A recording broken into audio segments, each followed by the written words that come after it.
আসসালামু আলাইকুম সবাইকে। এইচএসসি ইংলিশ সেকেন্ড পেপারের টপিক আর্টিকেলে সবাইকে শুভেচ্ছা এবং অভিনন্দন। দেখেন, আর্টিকেল হচ্ছে যে এ এন দিকে আর্টিকেল বলে, এটা আমরা ক্লাস 9-10 এবং অনেক আগে থেকে জানি। আর্টিকেল হলো দুই প্রকার, এ এবং এন কে বলে ইনডিফিনিট আর্টিকেল, অন্যদিকে দা কে বলা হয় ডেফিনিট আর্টিকেল। কখন কখন আমরা এ এন ব্যবহার করব, আবার কখন আমরা দা ব্যবহার করব, সেটাই মূলত আজকের এই ভিডিওর মাধ্যমে জানবো। আমরা 2 থেকে 3টা ভিডিওর মাধ্যমে ইনশাল্লাহ এই সবগুলা টপিক, আর্টিকেলের যতগুলো পর্ব রয়েছে সবগুলো আমরা ইনশাল্লাহ কভার দেব। তাহলে দেখেন, রুল 1 হচ্ছে কি, এখানে আজকে মূলত আমরা এ এবং এন এর ইনডিফিনিট আর্টিকেলের ব্যবহার নিয়ে আলোচনা করব। সেকেন্ড ক্লাসে আমরা দায়ের ব্যবহার, আর থার্ড ক্লাসে আমরা কোন কোন ক্ষেত্রে কোনো আর্টিকেল বসবে না আমরা সেটা নিয়ে আলোচনা করব। তাহলে দেখেন, এখানে রুল 1 হচ্ছে যে কোনো ওয়ার্ডের প্রথম লেটার কনসোনেন্ট বা কনসোনেন্ট সাউন্ড হলে উক্ত ওয়ার্ডের পূর্বে এ বসে। আমরা জানি ইংলিশ যে 26টা ওয়ার্ড রয়েছে তার মধ্যে 5টা হচ্ছে ভাওয়েল আর বাকি 21টা হচ্ছে কনসোনেন্ট। ভাওয়েল কোনগুলো দেখুন,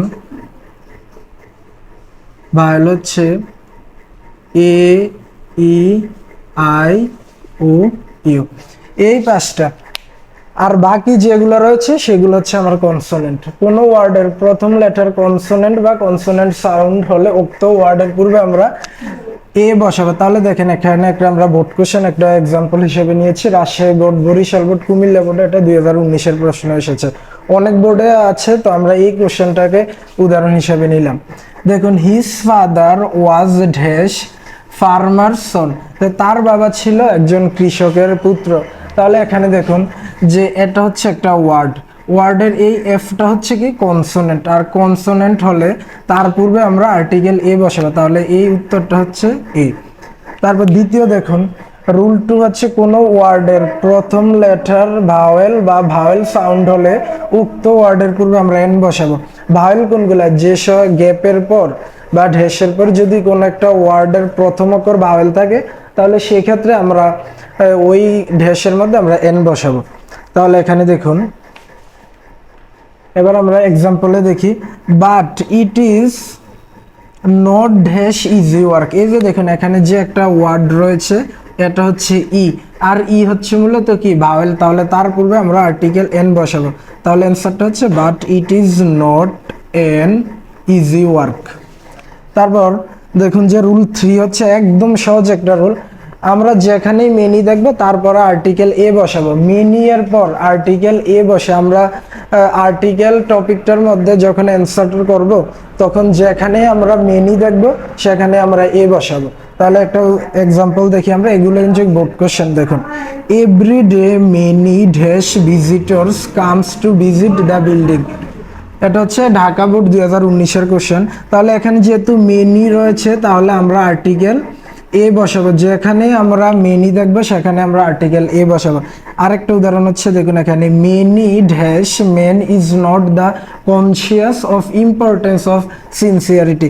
তাহলে আমি প্যাসেজের অর্থ যদি না জানি তাও সমস্যা না, যদি আমরা রুলগুলো মনে রাখতে পারি। তাহলে যেখানে আমরা মেনি দেখবো সেখানে আমরা এ বসাবো। তাহলে এখানে উত্তরটা হবে এ।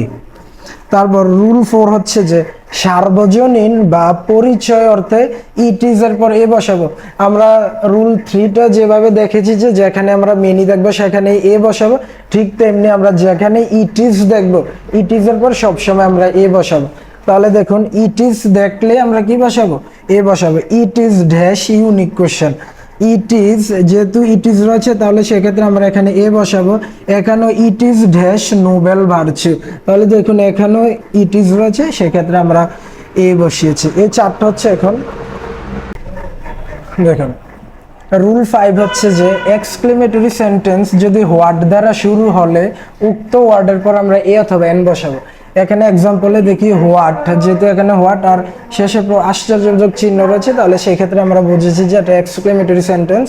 হোয়াটের পর গ্যাপ রয়েছে, তারপরে সারপ্রাইজ, সারপ্রাইজের এস হচ্ছে কনসোনেন্ট, তাহলে সেই ক্ষেত্রে আমরা কনসোনেন্টের পূর্বে এ বসাবো।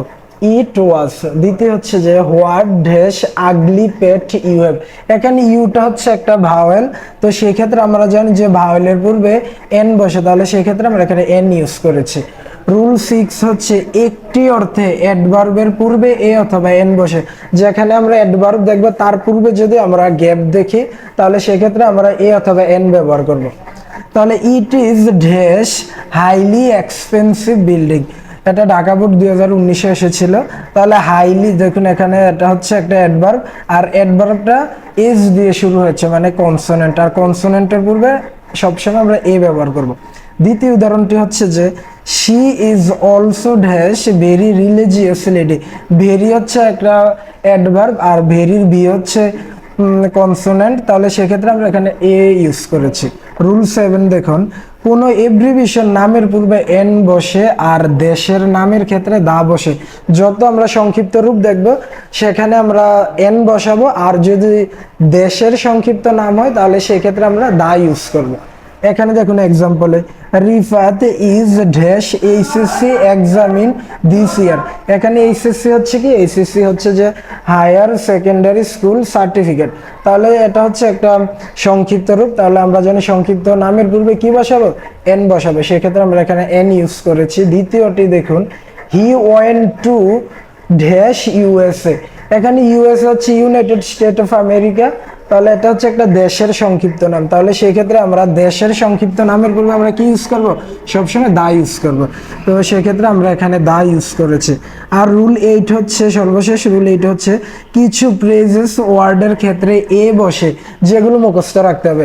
অবশ্যই অনেকগুলো প্রেজ ওয়ার্ড রয়েছে যেগুলো মুখস্থ রাখতে হবে, যেমন a red letter day, play a vital role, a long away, a wink of sleep, এগুলো এমন একটা বাক্য থাকতে পারে যেখানে রেড এর পূর্বে গ্যাপ থাকবে, তাহলে সেক্ষেত্রে আমরা রেড এর সাথে এ বসিয়ে দেব।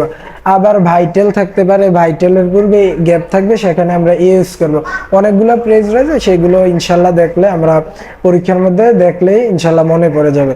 তো আজকে আমরা নর্মালি এ এবং এন এর ইনডিফিনিট আর্টিকেল নিয়ে আলোচনা করেছি, ইনশাল্লাহ পরবর্তী ক্লাসে আমরা দা নিয়ে আলোচনা করব। সে সময়টুকু পর্যন্ত সবাই ভালো থাকুন, সুস্থ থাকুন, আল্লাহ হাফেজ।